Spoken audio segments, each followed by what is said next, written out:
위대한 용도자 김종일 동지께서 제일동포 자녀들을 위해서 교육본접이와 장학금을 보내시었습니다. 우리 당과 우리 민의 위대한 용도자 김종일 동지께서는 위대한 수령 김일성 동지의 탄생 99돌째 즈음에서 제일동포 자녀들의 민주주의적 민족교육을 위해 일본 돈으로 1억 6,520만 원의 교육본접이와 장학금을 청년에 보내시었습니다.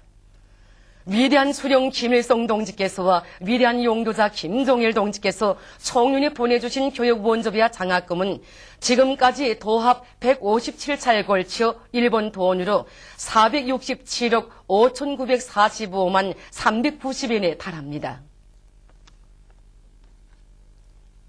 태양절의 즈음에서 인디아 신문 잡지가 특집하고 기념글을 실었습니다.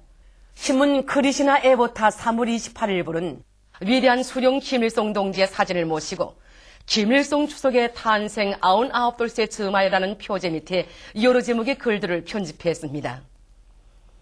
잡지 인터내셔널 소셜루크 3월호는 김일성 영원한 주석 이런 제목의 글에서 국제사회에서 정치 사상 강국, 군사 강국, 과학기술 강국으로 위용떨치고 있는 조선민주주의인민공화국의 창건자는 바로 김일성 주석이시라고 하면서 그의 건국 업적을 상세히 전했습니다. 위대한 수령 김일성 동지께서 지금으로부터 36년 전인 1975년 4월 10일 전반적 11년제 의무교육을 성과적으로 실시하기 위하여라는 역사적인 연설을 하신 뜻깊은 날을 맞이한 우리 인민은 세상에서 가장 우월한 사회주의 교육제도를 마련해 주신 오보이 수령님에 대한 담없는 감사의 정에 넘쳐 있습니다. 1975년 4월 10일에 하신 오보이 수령님의 이륙사적 연설은 전반적 11년제 의무교육 실현의 앞길을 활이 밝힌 불멸의 대강이 아닙니까? 그렇습니다. 위대한 수령님께서 하신 그날의 연설은 지난 시기 우리의 교육이 이룩한 교육사업 성과에 토대하여 전반적 11년제 무료 의무교육을 성과적으로 실시할 수 있게 한 리정표로 됩니다. 역사의 그날 최고인민의 제혁이 제5차 회의에서 위대한 수령님께서는 전반적 11년제 의무교육의 토대를 꾸준히 마련해온 교육사업 성과들을 긍지 높이 청하하시고 교원들의 자질을 높이며 사회주의 교육학의 원리를 철저히 구현할 때 대한 문제를 비롯하여 새로운 사회주의 교육 시책을 실시하는 데서 나서는 가업과 방도들을 환히 밝혀주셨습니다. 먼 잊을 그날 오보이 수령님께서는 지금 새 세대들을 국가의 부담으로 키우고 공부시키는 것이 힘든 일이지만은 고난을 이겨내고 이 사업을 계속 잘해 나간다면 우리 조국의 앞날이 휘황찬란할 것이라는 뜻깊은 결실을 하셨습니다. 바로 우리 수령님께서 그날에 그려보신 조국의 밝은 미래가 사회주의 교육태제의 은혜로운 햇발 아래 가는 곳마다에서 최첨단의 룡마를 점령해 나가는 선군이 내 조국이며 끝없이 부강번영할 강성대국의 찬란한 미래임을 뜻깊은 오늘 더욱 가슴 뜨겁게 새겨 안게 되는 우리 교육부문 일꾼들입니다. 재룡군 삼지강 협동농장의 일꾼들과 농장원들이 비온냉 상모판 씨 뿌리기를 제철의 질적으로 해제낀 기세로 모판 관리를 주체농법의 요구대로 잘해나가고 있습니다.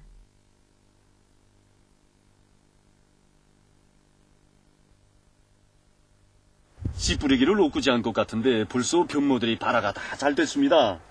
예, 그렇습니다. 예. 지금 농장 전반적으로 보면 예. 일기단 씨 뿌리기 한 모판들에서 발화가 다 잘 돼서 벌써 이렇게 변모들이 1 내지 1.5매 자라고 있습니다. 예. 이 시기 변모 관리에서 제일 중요한 것은 무엇입니까?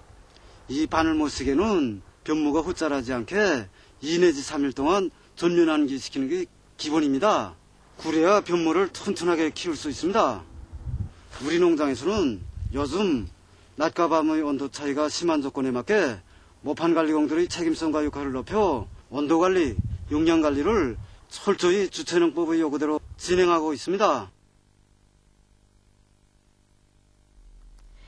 평양시 10만 세대 살림집 건설장에서 현지 취재반이 보내온 소식에 의하면 인민보안부 건설요단에서 맡은 공사를 높은 속도로 내밀고 있습니다. 우리 조선인민 내무군 군인 건설자들은 수도의 10만 세대 살림집 건설을 경리하는 최고사령관 동지께서 직접 구상하시고 결심하여 내세운 강성대 건설이 가장 중요한 전투적 과업으로 받아 안았습니다.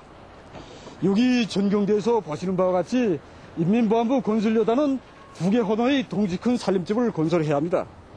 한 개 허더의 길이만 해도 200m가 훨씬 높고 총 세대수는 500여 세대에 달합니다. 여기에다가 수천 여대의 하부만 건설과 여러 동의 공공건물, 수백 미터의 도로를 건설해야 합니다. 그래서 지금 건설에 동원된 여러 부대 지휘관들과 군인 건설자들이 모든 것이 어렵고 불리한 조건 속에서도 긴장한 건설 전투를 벌이고 있습니다. 여기 조선인민내무군 차배경 소속부대에서 외부 미장 공사에 진입했다고 하던데 매일 공사 실적이 얼마나 되는지 얘기를 좀 듣고 싶습니다. 예, 우리는 3월 중순부터 외부 미장 공사를 시작해서 매일 평균 수백여 평방의 미장을 완성하고 있습니다. 이제 한 줄 정도 되면 외부 미장은 전부 끝나게 됩니다.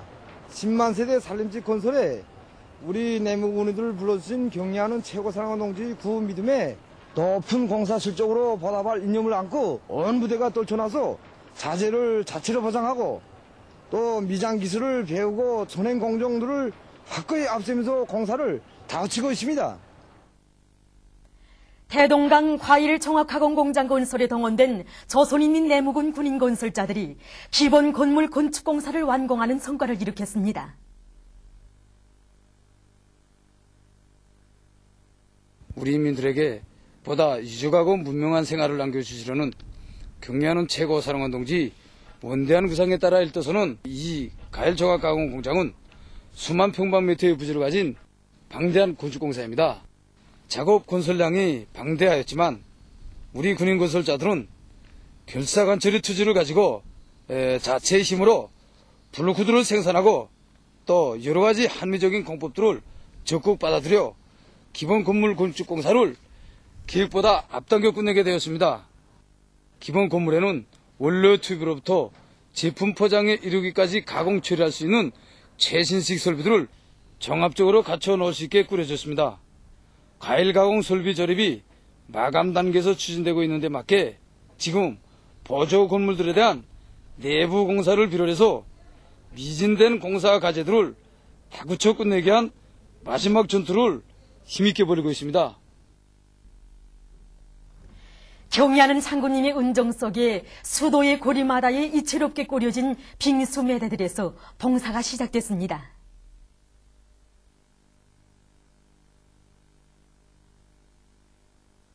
수도의 고리들마다의 약수매대에 이어서 또 이렇게 이제 빙수매대가 생겼구만요. 그렇습니다.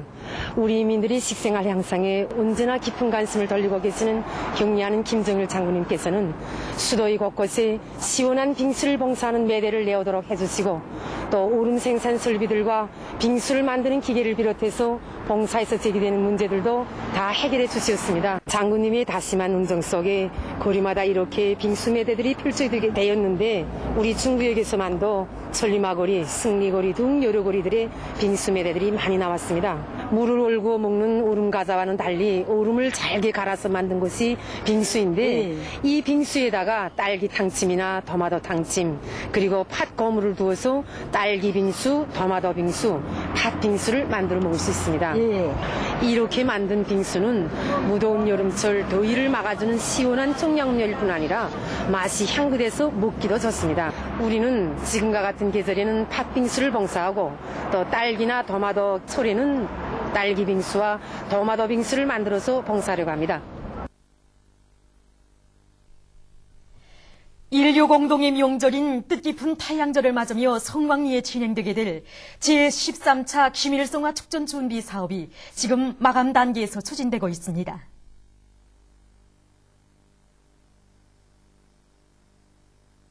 이제 머지않아 여기 전시관에서 우리 인민들과 세계 인민들의 관심 속에 김일성화 축전이 또다시 성대히 진행되게 되지 않습니까? 그렇습니다. 이제 4월 13일부터 20일까지 불멸의 꽃 축전사의 13번째의 연륜을 아로새기며 김일성화 축전이 진행되게 됩니다. 이번 축전에는 무력기관을 포함하여 70여 개의 성중앙기관들과 해외 동포단체들과 외국 단체들 그리고 수많은 개별적인 근로자들과 청소년 학생들이 정성껏 피운 수만 여상의 김일성화가 전시되게 됩니다. 이번 축전의 주제와 형식에 대해서 좀 이야기해 주겠습니까? 예. 오보이 수령님의 햇빛 같은 미소 그리십니다의 주제로 진행되는 제13차 김일성화 축전장의 정면에는 오보이 수령님이 태양상을 정중히 모시고 중심 홀에는 우리 군대와 인민, 세계 진보적 인류가 오보이 수령님께 삼가드리는 대형 꽃바구니를 수천 여상의 김일성화로 훌륭히 형성하게 됩니다. 축전 총 형성 도안에 맞게 전시대들을 배치하기 위한 실무적인 사업이 빠른 속도로 진척되고 축전에 참가하게 될 모든 단위들에서 내년에 비해 더 많은 태양의 꽃 김일성화를 정성 들여 키우고 있습니다. 또한 축전 선전화와 축전 깃발들도 시내 여러 곳에 게시하고 축전 참가 단위들에 수여하게 될 상장들도 준비되어 있습니다. 태양절의 즈음에서 국제육상연맹 제24차 만경대상 마라손 경기대회가 평양에서 진행됐습니다. 개막식이 10일 김일성 경기장에서 있었습니다. 최룡해 동지와 관계부문 일꾼들, 시안의 근로자들이 개막식에 참가했습니다. 개막식에서는 먼저 우리나라와 중국, 러시아, 스웨덴, 케니아, 나미비아, 에티오피아, 짐바브웨, 남아프리카의 선수들이 입장한 다음 개막 연설이 있었습니다. 이어 경기대회 상징 깃발이 개양됐습니다. 경기가 시작되자 300여 명의 남녀 마라손 선수들은 관중들의 열렬한 박수갈채를 받으며 개선문, 모란봉거리, 봉화거리, 서성거리, 천리마거리, 만수대거리, 창전대거리, 칠성문거리를 비롯한 마라손 주로 전 구간을 힘차게 달렸습니다. 수도의 거리마다에서 시안의 근로자들과 청소년 학생들이 선수들에게 손을 흔들고 박수를 보내면서 그들을 공해 주었습니다.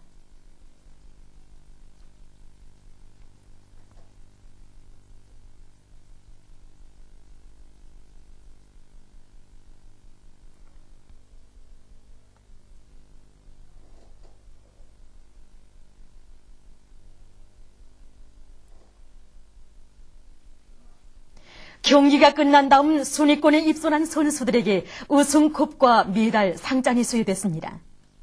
이번 남자 마라손 경기 순위를 보면 1등은 러시아의 마르신 올레그 선수가, 2등은 케니아의 무앙기 모리스 모리티 선수가, 3등은 남아프리카의 느가케인 데비드 라세파코 선수가 차지했으며 여자 마라손 경기에서는 우리나라의 로은옥, 안은수, 박정희 선수들이 각각 1위, 3등을 차지했습니다.